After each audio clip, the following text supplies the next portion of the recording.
there was an incident that happened to start off that inning.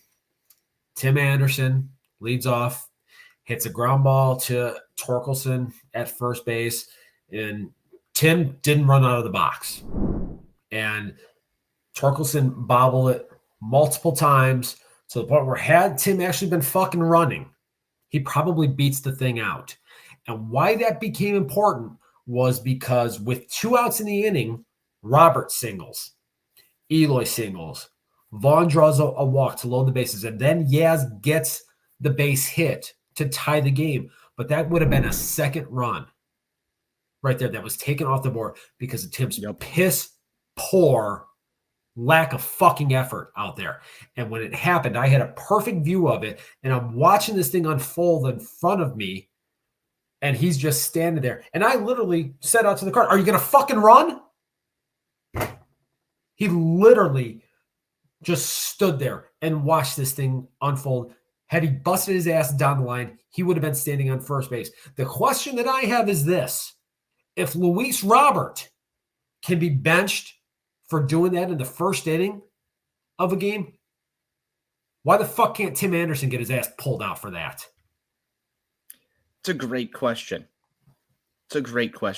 Maybe his legs were a little tired because he ran hard yesterday.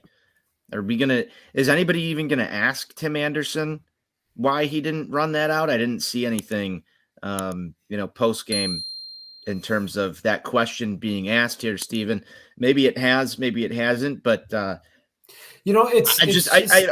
don't feel like it will be. And you know what? He'll probably be at the top of the lineup when the White Sox head to New York to take on the Yankees in that one spot that has been his since the moment he entered into it. I don't think he's ever coming out of there, it feels like, unless, he's injured or he's not on this team. He's the de facto leadoff guy. You heard Pedro Grifol yesterday talking about how the White Sox go as Tim goes still. Well, today, I don't think they really, needed that. They overcame Tim Anderson's lack of hustle. So is that really true? Is it still the White Sox go as Tim Anderson goes? Is that still a thing, Stephen, for you? I've got a lot of questions about it. And I, for the life of me, cannot understand how Tim, for whatever the reason, is able to escape a lot of significant criticism from anybody that follows this team consistently or has direct access to this team consistently. We see some of the beat writers going out there writing pieces about how, he was rushed back too early and he's just starting to get his legs under him now and all this and that. It's been almost a year since Tim Anderson hit a home run. I wrote about this a week ago, and I had some people in my mentions making excuses for him. I don't know why we're going to make these excuses for Tim Anderson. What sets him apart from everybody else on this roster that gets criticized?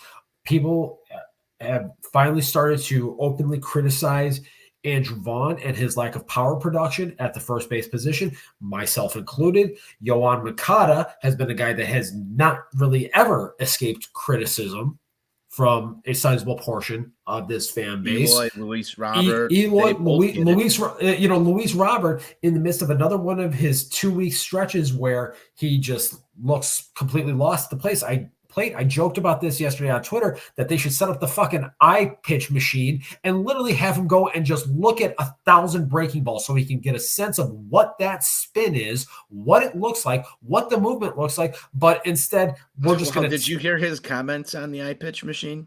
Oh yeah. He just wants to know what pitches that the pitchers have that he's just flailing over. Yeah, yes. That's doing. Well, how fast those pitches are going. He said too much information is not good.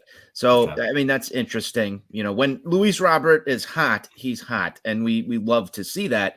When he's not, it looks like you or I just go step in the box against major league pitching, and it's almost like if he took the time. And if the organization took the time to drill into his head that, hey, this is a way to make you better so that we don't have to go through these prolonged 2-week stretches where he's 2 for 40 with 25 strikeouts. And see, there's your Luis Robert Jr. criticism. Where is it for TA?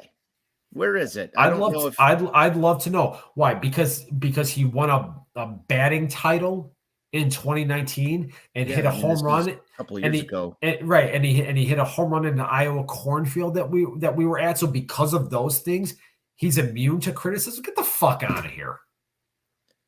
I just don't understand it. I don't understand how he's continuously penciled in at the top of the lineup. Now he has raised the batting average and the OPS up a little bit from A lot of the singles. yeah, a lot of singles. It was an abysmal, I think, 230, 240 hovering around there. He's up to 273.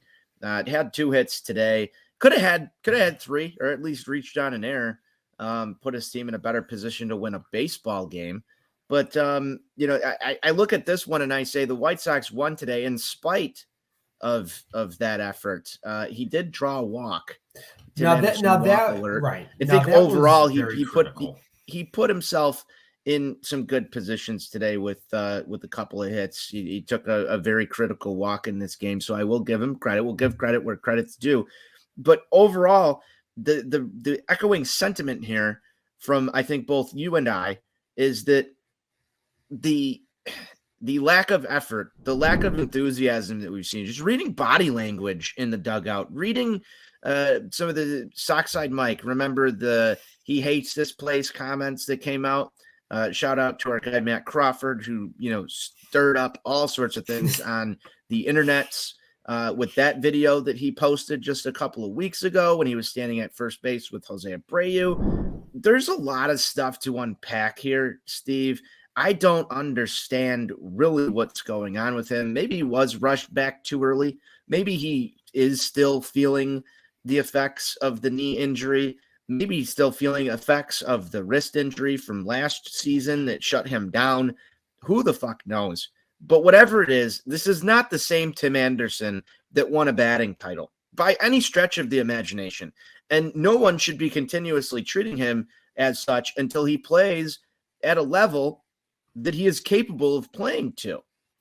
And if he's damaged goods, he's damaged goods at this point in time. And maybe you need to lower the expectations. But that also comes with consequences of higher levels of criticism and not being in Sharpie at the top of the fucking order every single time a lineup is rolled out here. We can talk all we want about, the 273 batting average. He's got a 320 slug. Tim Anderson was the straw that stirs the drink. He was the guy that would hashtag set the tone when that slug started with a 5 or in the 490s, because he was dangerous, because you knew if you threw a cock shot on the first pitch of the game, he would go and he would hit it into the damn seats. Pitchers don't have that fear right now. So he can have his little soft opposite field singles and everything, and they look nice, and sure, they can be a part of starting a rally, but he is nowhere near the impactful presence at the top of the order that he was in years past.